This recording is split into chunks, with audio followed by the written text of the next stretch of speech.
സത്യസന്ധമായിട്ട് പറയുകയാണെങ്കിൽ നമ്മൾ പൊതുവേ നമ്മളുടെ ലൈഫിൻ്റെ ഉള്ളിലുള്ള കാര്യങ്ങൾ തുറന്ന് പറയുന്നത് കൊണ്ട് നമ്മുടെ ലൈഫിൽ പ്രശ്നം ഉണ്ടാവും എന്നുള്ളതല്ല. ഒരു ഇത്തരത്തിൽ തീരുമാനം എടുക്കുന്ന കുട്ടികൾക്ക് നമ്മളുടെ ഭാഗത്തുനിന്ന് ചില ഒരു അഡ്വൈസ് ഉണ്ട്. അതായത് പോറ്റി പിന്നെ മോശപ്പെട്ട മനുഷ്യനെന്നോ നമ്മൾ എടുത്തു ചാടി അതൊന്നുമല്ല. എങ്കിലും നമ്മൾ അന്ന് എടുക്കുന്ന ഒരു തീരുമാനമുണ്ടല്ലോ, നമുക്ക് അത്രയും ക്ഷമയും നമുക്ക് അത്രയും കാര്യപ്രാപ്തി ഉണ്ടെങ്കിലേ അത് ലൈഫ് ലോങ് കൊണ്ടുപോകാൻ പറ്റും. പലരും അങ്ങനെ എടുത്തിട്ട് കുറേ നാൾ കഴിയുമ്പോൾ അയ്യോ ഇതൊന്നും അല്ല ഞാൻ വിചാരിച്ചത് എന്ന് പറഞ്ഞ് ഇട്ടിട്ട് പോകുന്നവരുണ്ട് അല്ലേ. കാരണം ഇപ്പം ഇന്ദുവിനെ സംബന്ധിച്ച് ഇന്ദുവിൻ്റെ വീട്ടിൽ വളരെ കൊഞ്ചിച്ചൊക്കെ വളർത്തിയ കുട്ടിയായിരിക്കാം, വളരെ ഒതുങ്ങിയ ഒരു കുട്ടി അല്ലേ. അങ്ങനെ ഒരു കുട്ടി ഇങ്ങനെ ഒരു തീരുമാനം എടുത്തിട്ട് നാച്ചുറലി ആദ്യമൊക്കെ കുറേ കഷ്ടപ്പെട്ടിട്ടുണ്ടാവില്ലേ അല്ലേ. കല്യാണം കഴിച്ച ഉടനെ ഒരുപാട് ബുദ്ധിമുട്ട് അനുഭവിച്ചിട്ടുണ്ടാവില്ലേ. ആ സമയത്തൊക്കെ നമുക്ക് തോന്നില്ല അയ്യോ നമ്മൾ കുറച്ചെടുത്ത് ചാടിയോ എന്നങ്ങനെ തോന്നിയിരുന്നോ? അങ്ങനെ തോന്നിയില്ല. എല്ലാ തീരുമാനങ്ങളും ഞങ്ങൾ രണ്ടുപേരും ഒന്നിച്ച് തന്നെ എടുക്കാറുള്ളത്. അങ്ങനെ ഒരു നല്ല ഹാപ്പിയായിട്ട് പോവായിരുന്നു. എല്ലാവർക്കും. പക്ഷെ അതങ്ങോട്ട് പറയാനുള്ളൊരു ഇല്ല, ഞാൻ കുറ്റപ്പെടുത്തിയല്ല ഞാൻ ചോദിക്കുന്നത്. നമ്മളൊരു വേറൊരു കുട്ടിക്ക് പറയുമ്പോൾ നമ്മൾ പറയില്ലേ കുറച്ചും കൂടി പ്രായം, കുറച്ചും കൂടി ആലോചിച്ചും കുറച്ചും കൂടി വെൽ സെറ്റിൽഡ് ആയിട്ടേ ഇത്തരത്തിൽ തീരുമാനം എടുക്കാവൂ എന്ന് പറയാൻ തോന്നിയിട്ടുണ്ടോ പലരോടും? അത് ഓരോരുത്തർക്കും ഓരോ ചിന്താഗതിയല്ലേ. അപ്പം അന്ന് നമുക്ക് ശരിയെന്ന് തോന്നി ഇങ്ങനെ ചെയ്തു. അത് നമ്മുടെ ശരി വേറൊരാൾക്ക് ശരിയാവണമെന്നില്ല. അല്ല ഇപ്പം അങ്ങനെ ഒരു കുട്ടി ചെയ്യുമ്പോൾ ഇന്ദുവിനെ സംബന്ധിച്ച് അത് സപ്പോർട്ട് ചെയ്യുമോ? തീർച്ചയായിട്ടും അവർക്ക് ശരിയാന്ന് തോന്നുകയാണെങ്കിൽ പ്രൊസീഡ് ചെയ്യാൻ പറയും. നമ്മൾ ചിന്തിക്കുന്ന രീതിയിലായിരിക്കില്ല അവർ ചിന്തിക്കുന്നത്. അങ്ങനെ പറയുള്ളൂ. ഞാനാണെങ്കിൽ പക്ഷെ പറയും രണ്ടാമതൊന്ന് ആലോചിച്ചോളൂ. ഈ സ്നേഹം ഇങ്ങനെ തന്നെ നിലനിർത്തിക്കോളൂ, ഇത് കളയരുത്. ആ ആളെ ഉപേക്ഷിക്കണം എന്നല്ല പറയുന്നത്. പക്ഷെ കുറച്ചുകൂടെ ലൈഫിലൊന്ന് നമുക്ക് നമ്മളതായിട്ടുള്ള ഒരു സെറ്റിൽമെൻറ്റ് ഒക്കെ ആയിട്ട് കല്യാണം കഴിച്ചാൽ മതി എന്ന് എനിക്ക് തോന്നുന്നു. ഞാൻ പറയുമായിരിക്കും ചിലപ്പോൾ ഇന്ദു പറയുന്ന മാതിരി അത് ഓരോരുത്തരുടെ ആറ്റിറ്റ്യൂഡായിരിക്കും അല്ലേ. ഈ കല്യാണം കഴിഞ്ഞ് വന്നിട്ട് നിങ്ങൾ ഒറ്റയ്ക്കാണ് താമസിച്ച് വീടെടുത്ത്? അന്ന് അച്ഛനും അമ്മയും എല്ലാവരും കൂടെ ഉണ്ടായിരുന്നു. ആണോ? ആരുടെ? പോറ്റിയുടെ അച്ഛനും അമ്മയും. ഓ, ഇന്ദുവിൻ്റെ ആരും ഇല്ലായിരുന്നു? ഇല്ല.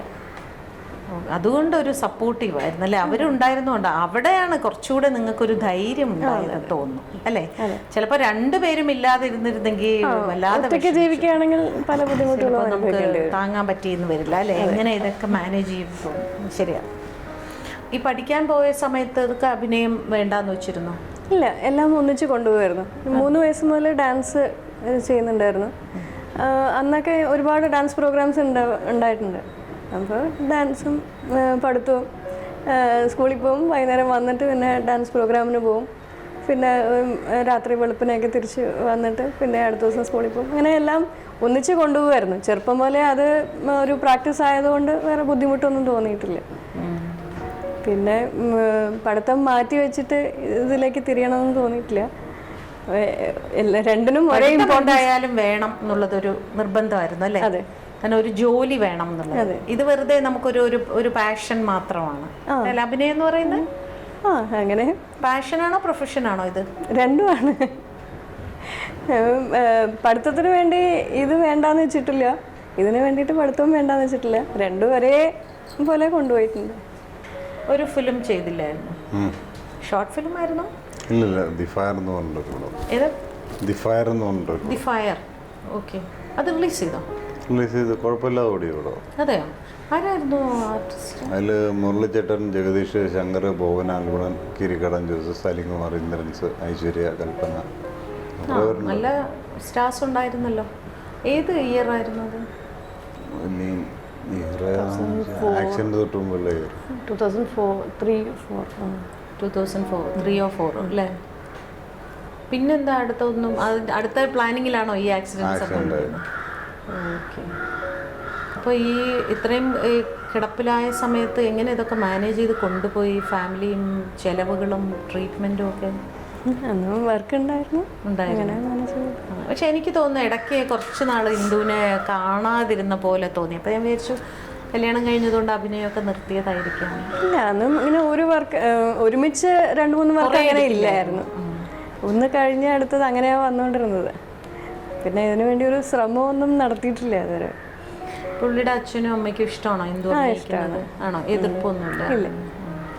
ഇപ്പൊ എത്ര ഫിലിംസ് ആക്ട് ചെയ്തിട്ടുണ്ട്? ഫിലിംസ് ഒരു 10. ഫിലിമാണോ സീരിയലാണോ കൂടുതൽ താല്പര്യം? നമുക്ക് ഫാമിലിയും ഇതെല്ലാം കൂടെ ഒന്നിച്ച് കൊണ്ടുപോകുമ്പോൾ സീരിയലാണ് കുറച്ചുകൂടെ കംഫർട്ടബിൾ എന്ന് തോന്നുന്നു. സിനിമയ്ക്ക് നമുക്ക് കൂടുതൽ ദിവസം വേണ്ടി വരും, ചില ലൊക്കേഷൻ ദൂരെ ആയിരിക്കും. ഇതാകുമ്പോൾ നമുക്ക് മറ്റു ജോലിയൊക്കെ ചെയ്യുന്ന പോലെ തന്നെ രാവിലെ പോവാം, വൈകിട്ട് തിരിച്ചു വരാം, വീട്ടിലെ കാര്യങ്ങളും എല്ലാം ഇതിൻ്റെ കൂടെ തന്നെ മാനേജ് ചെയ്യാം. അപ്പോൾ ഒരുപക്ഷെ ദൂരെ വല്ല ഷൂട്ട് വെച്ചാൽ പോവില്ലേ? ഇപ്പോൾ കൂടുതലും സീരിയൽ അങ്ങനെ ഒരുപാട് ദിവസം അങ്ങനെ ദൂരെയൊന്നും വെക്കാറില്ലല്ലോ. എപ്പോഴും ഓക്കെ. ഇപ്പോൾ ഏത് സീരിയൽ ചെയ്യുന്നു? ഈ പാദസരം എന്ന് പറഞ്ഞ സീരിയലിലെ ഒരു മെയിൻ ക്യാരക്ടർ ചെയ്യുന്നു. എത്ര സീരിയലായി കാണും ഇപ്പോൾ? സീരിയലൊരു 10-30 തന്നെ, കറക്റ്റ് എണ്ണ അറിയില്ല. ചൈൽഡ് ആർട്ടിസ്റ്റായിട്ട് വന്നതാണ്, ഒരു 20 കൊല്ലം ആവാറായി. അപ്പോൾ സിനിമയിൽ ഇപ്പോൾ ഒരു നല്ലൊരു കഥാപാത്രം, ഒരു ലെങ്തി റോൾ, ഒരു 10-30 ദിവസമൊക്കെ ഡേറ്റ് ഒക്കെ ചോദിച്ചാലൊക്കെ ബുദ്ധിമുട്ടാവുമോ ചെയ്യാൻ? അപ്പോൾ ആലോചിക്കും എങ്ങനെയാ ജോലി മാനേജ് ചെയ്യാൻ പറ്റുമെന്ന് നോക്കും. അപ്പോൾ അതാ ചോദിച്ചത്, അതാണോ ഇതാണോ അതിനാണോ ഇതിനാണോ പ്രിഫറൻസ് എന്നുള്ളത് ഒരു അപ്പോഴത്തെ ഒരു സാഹചര്യം വെച്ചിട്ട് നമ്മൾ ആലോചിക്കും എങ്ങനെയെങ്കിലും മാനേജ് ചെയ്യാൻ പറ്റുമെന്ന് നോക്കും.